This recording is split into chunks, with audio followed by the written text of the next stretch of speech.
This is Real News Media TV, coverage you can trust. Please like, share, subscribe, and hit the notification bell. Select all for daily news updates. Good evening, my Real News Media TV family. Welcome back to the channel for another news update for March 15, 2023. And in the news this evening, body of man found in bushes in Portland. The Portland police are probing the murder of a man whose body was found with multiple gunshot wounds at a Folly on Tuesday afternoon.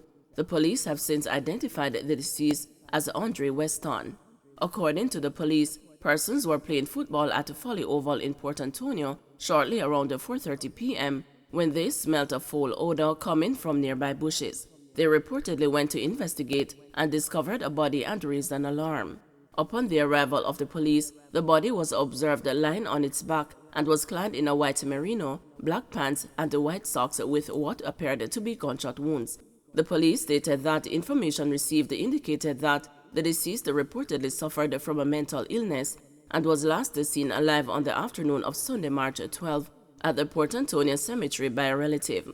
This is the second murder recorded in Portland since the start of the year. Teen dies during fight, 15-year-old cousin taken into custody.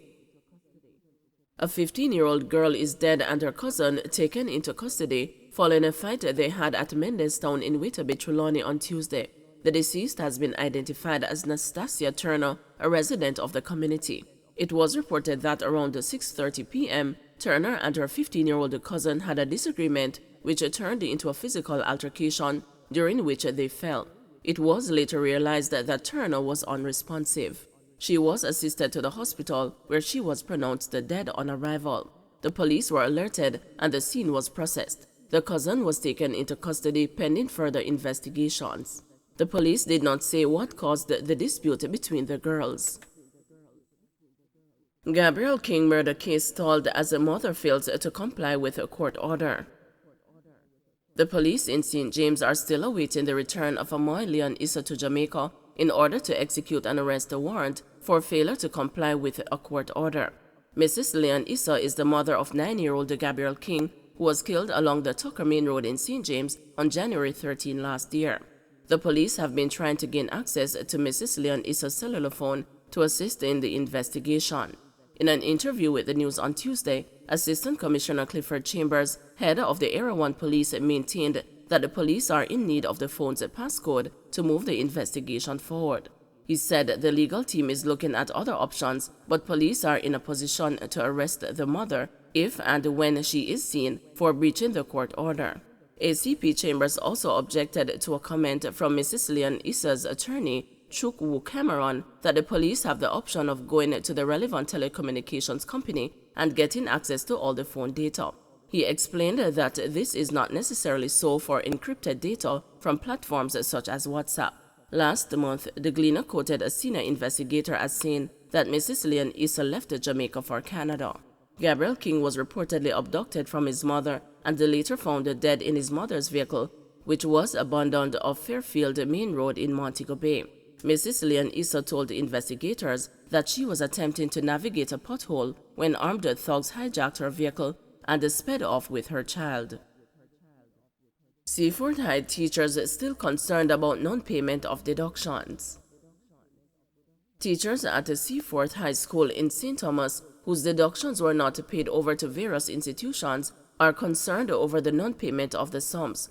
The teachers say the Ministry of Education has not made good on its promise to those affected. The news was informed that various institutions have written to the teachers stating that they are in arrears. The teachers are to meet to discuss the way forward. In November last year, the teachers staged 2 days of sitting at the school in protest over the non-payment of deductions.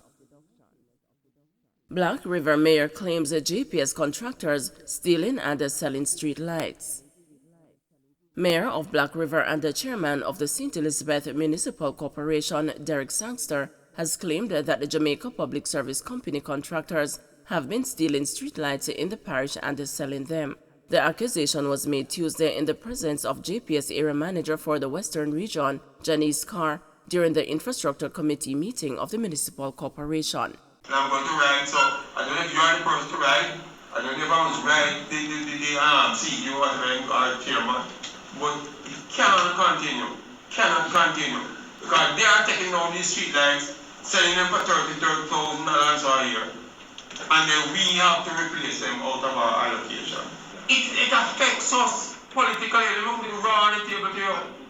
It affects us politically. Because people don't cuss you. You lie down, you're better than it's real cuss and call and make a 10 o'clock in the morning. Ms. Carr said the claim will be investigated. That ought not to be. Let me just start right with that. They are supposed to clear up, and if people see this, we really want to know where it happens, because we do want to hold our team members and our contractors accountable for the work that is to be done. We do have to trim trees for the reason that it is a matter of safety.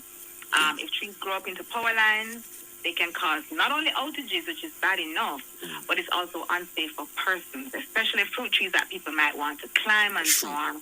That's a real safety issue. So for that reason, we do have to cut trees. One injured after gunmen spray bullets in Westmoreland. Police in Westmoreland are trying to determine why 2 gunmen opened fire at 3 people at a Landilo in Savannah Lamar in the parish on Monday night. Residents had to scamper for cover as the gunmen fired a barrage of bullets. The police said when the shooting ended, 1 man was shot and injured, and the other persons narrowly escaped being hurt. The incident reportedly occurred at around 9:30 p.m. while the 3 people were conversing at a location. They were pounced upon by 2 gunmen who opened gunfire at them. They ran in different directions, and it was later discovered that 1 man was shot in the right ankle. The police were alerted, and the injured man was assisted to the hospital, where he was treated and admitted in stable condition. Police later reported that 19 spent casings were retrieved from the shooting scene after it was processed. No suspect has yet been identified in connection with the attack. Man injured in St. James gun attack. A man was shot and injured during a drive-by shooting at Georges Avenue in Mount Salem, St. James on Tuesday night. The wounded man has since been admitted to hospital, the police said. No motive has been established for the shooting. It was reported that around 8:15 p.m., the now injured man and other people were standing along the roadway when a motor car drove up. The occupants of the vehicle then opened gunfire at them. It was later discovered that the man was shot after he was found suffering from what appeared to be gunshot wounds to his foot. He was assisted to the hospital, where he was treated and admitted in stable condition. Cop shot during attempted robbery at ATM in St. Catherine.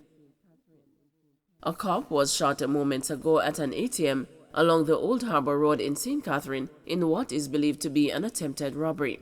The news understands that the lawman has been transported to the hospital and is undergoing surgery. Reports are that during the incident, the assailants fired several shots at the cop. He reportedly returned the fire, hitting one of the would-be robbers. The injured man is reportedly now in police custody. Don't forget to like, share, subscribe, and hit the notification bell. Select all for daily news updates.